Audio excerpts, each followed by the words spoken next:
Hey everybody, welcome back. My name is Abby. I'm with Fitness is Medicine.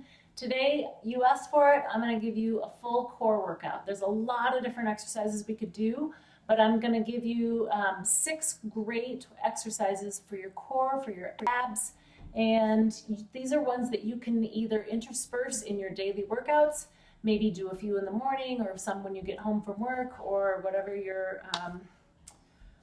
day looks like, or you can do them all at once. It's really going to blast your core, give you a little bit of boost in your core strength. Okay, so we're going to start on the floor with sort of a foundational exercise, your TA squeeze. So your transverse abdominis, we want that nice and strong, and it's a good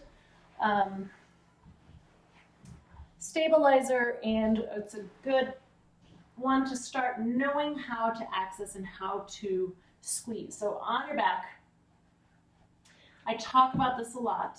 I want you to flatten your back to the mat, and that essentially is a TA squeeze. So I really want to focus on that, and I want you to hold it for a good 5 seconds. So the other way to think about it is when you cough and you feel those muscles in your lower abdomen contract, that's your TA. That's a good way to kind of find that transverse abdominis. So I want you to lie on your back, put your hands flat. I want a good it's a good squeeze. I want to hold it for a good 5 seconds and then release. So the other way to think about it is a posterior pelvic tilt.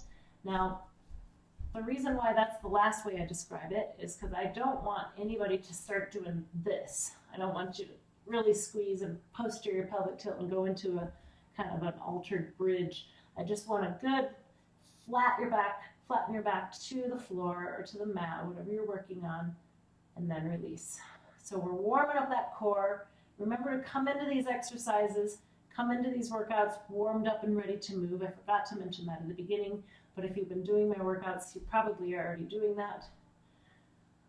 So like I said, you can either use this workout on its own, or you can use some of these on days where you feel like you need a little bit more.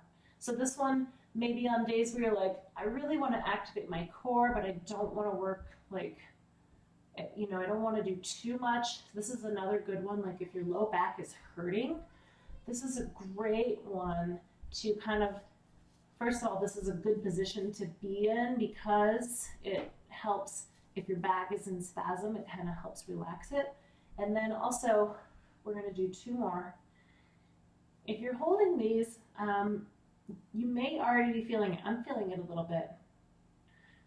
But this is a great way to get that back to relax, flatten it out, and put it in a really healthy position where it can relax and feel good. The other thing you can do is if your back is hurting, is put your feet up on a chair like this, so it kind of already just puts your back in a flattened position without contracting any muscles, and then you can lay there and relax and think about your back feeling better. Okay, so that's the first one. The second one, we're going to do bicycle abs, so you're going to have to incorporate that TA squeeze, that flattening of your back in order to do this. So hands beside your hips, and essentially what you're going to do is switch your feet here, right? So if this is difficult for you, you can leave one foot down, or you can put that straight one out down. The other way to do this is to not quite straighten your knees all the way. Really try to maintain that flat back the entire time you're doing these. So we're going to try 10 on each side. Keep going. The other thing is, if you want to make this even a little bit harder, we're going to flatten that back. Start those bicycle abs. Try to lift up your shoulder blades up off the mat, up off the floor. We're going to do 2 more. All right, great. Okay, now we're going to move into a side plank. So we're going to give your front side a little bit of a break. We're going to work your obliques. I'm going to reset my camera here. Okay, so for a side plank, if you know how you do a side plank, get into it and start holding it.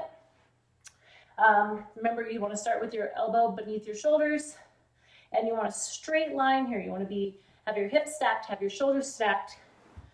You can start with one knee bent and come up like this. If you want to try a little bit harder, you can come up into that plank with that top foot in front. You can put your arm up, you can put it on your hip. What I really want though, I'll make sure my shirt isn't hiding what's going on here, is I want your shoulders stacked and your hips stacked, your head in line with the rest of your spine. So it's not down here. And this is kind of a common thing. If you feel like you have to be over here to hold yourself, then maybe put one knee down so that you can maintain that straight all the way in front, your shoulders stacked. Okay, we're gonna switch sides. So remember, like I said, if you know that you can do this, go ahead and get into your plank and start holding it. I'm gonna talk about the different methods. The other way you can do it is to stack your feet like this. And if you wanna try the next hardest level, you can try this and then maybe, okay, this is a little bit easier, putting one foot in front. The top foot goes in front. That will help keep you in line. Keep breathing. Then, if you're just having a hard time, you're getting tired, you can put that knee down. Keep trying to hold it. So keep trying to hold some part of this for at least 30 seconds. If you need longer, try 45, try a minute. But try to hold some part of this for at least 30 seconds. So instead of just completely coming out of it, try to hold, if you want to try the next level up, try a little harder, then come down. But don't come all the way down. See if you can come down in stages. Okay. Now we're going to move back onto your back. And we're going to do a boat hold or a pike hold. I've heard it called different things. You can call it whatever you want. But what we're going to do is you're going to kind of balance right here. If you want to, you can stick a small towel like right here in your sacrum. This would be the easiest, or even leaning back. This is our goal here. So you can alternate it. You can alter it, I should say. So you can put your hands back and just lift your feet up, keeping your knees bent. You can try to put one foot a little bit higher, but the other way you can do it is just kind of try to straighten a little bit, bring them back down. And you're going to get a little bit of hip flexor in this as well, but we're really trying to focus really hard right here in your core. So if you can, bring those hands forward, and you can even leave your feet in like this. So if you can't do all the way like that, that's okay. Bend your knees and just try to hold your feet up off the ground. Okay, now if you have a BOSU at home, you could try doing it on the BOSU. A balance disc might work depending on the, how blown up it is. You could try a pillow. You could try lots of different things. But like I said, if your tailbone feels like it's hurting, you can stick a small towel, kind of right there and see if that helps. Okay, now we're going to lie back down.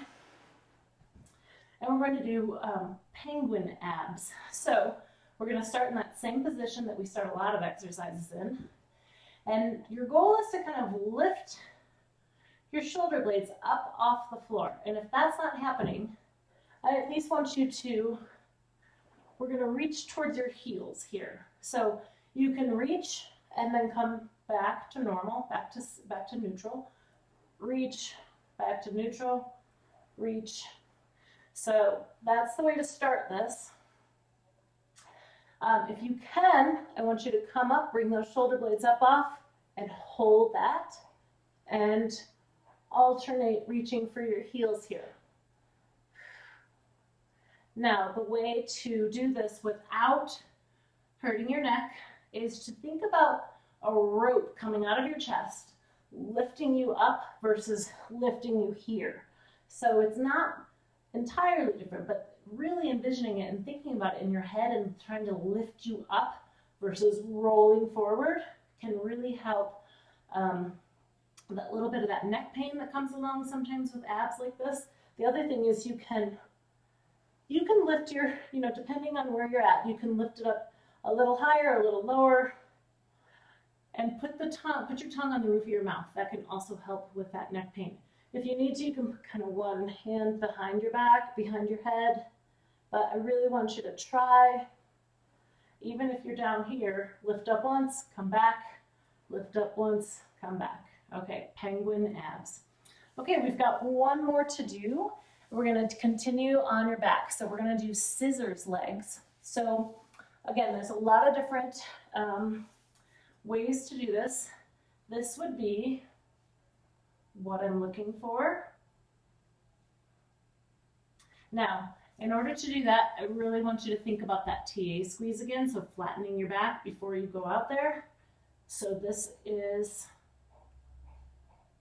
but you can do it with your knees bent. So anywhere along there. So if you're here and that is a big enough challenge, stay here. If you need to bring them in even more and you're just moving your legs like that, that's okay. Wherever you're feeling it as a challenge in your core. If this hurts your back, stop. Really focus on flattening your back to that mat, and then maybe just pick your knees up off of your feet up off the floor, and then kind of go like this instead, and see if that feels better on your back. Just slowly back and forth. But if you can, try a little bit of a scissors here. Really focusing on flattening that back. You shouldn't be able to shove your hands under. The other thing is if you start to come up, stop, reposition, and then continue.